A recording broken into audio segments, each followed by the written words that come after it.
Deal? No deal? Deal? No deal? It is not a Howie Mandel story. It's everything to do about the fiscal cliff, and it's happening behind closed doors. And what is said in public does not seem to clear anything up. The longer the White House slow walks this discussion, the closer our economy gets to the fiscal cliff, and the more American jobs are placed in jeopardy.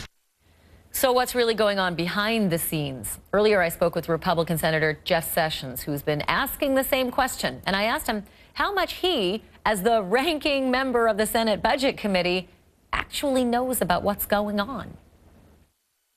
Very little, almost nothing, frankly. I mean, I learned from sources that the Speaker was disappointed and things were not moving forward as well as he seemed to have indicated right there in that public remarks.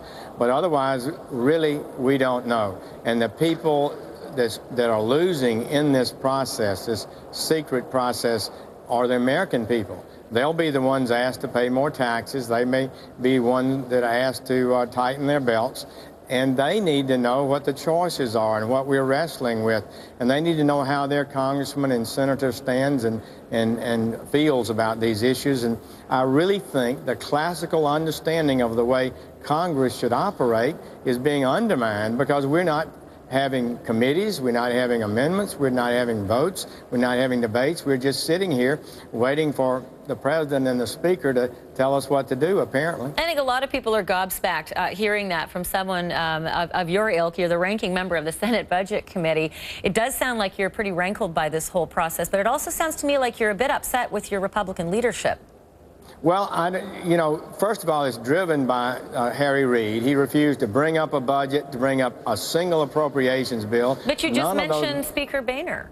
Well, I was going to get to that. He's driven this process, and about the only thing the Republicans could have done would be to protest it and fight harder about it, and we have, but I don't think effectively enough. And we've now, at the end, fallen into this trap, I would suggest, of just having secret negotiations. I really wish we could have avoided it, but this was the strategy of the Democratic leadership in the Senate, and they've carried it out for almost over 2 years now. All right, you said in your op-ed today, and I want to quote you directly, in part you said Washington has become possessed by the idea that a small group of negotiators meeting in secret can solve the deep, painful, and systematic problems plaguing this country with a single grand bargain produced at the 59th minute of the 11th hour. This is a siren song.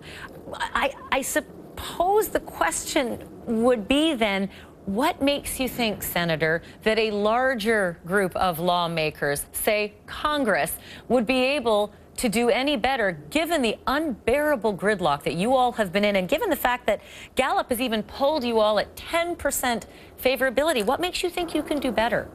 Ashley, I think had we been debating for the last 2 years openly and honestly the very difficult choices this country faces, the threat we have over us from the debt, and we've done so intelligently and effectively, and our members are capable of that, I believe the American people would have a better opinion. But Senator, I think there are a lot of people who disagree with you and say, open, wonderful debate, sure, but the filibuster stops a lot of that from happening.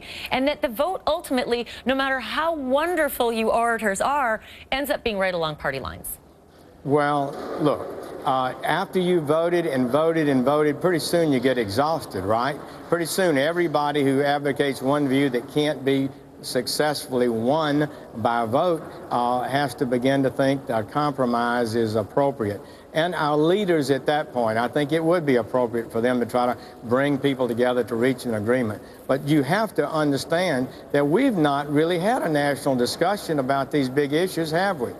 We've not brought it up in our committees. No budget has been laid out, directly not laid out by budget because the Democratic leadership didn't want to discuss it publicly. Senator, the I'm polling... just telling you, that's the fact. I'm not exaggerating. It was a strategy executed not to publicly debate and have votes on the great issue of our time. Well, no matter what happens, there seems to be gridlock, whether it's the big process or the little process at this point. Senator, delighted to talk to you. Thank you so much. Have a wonderful holiday. Thank you, Ashley.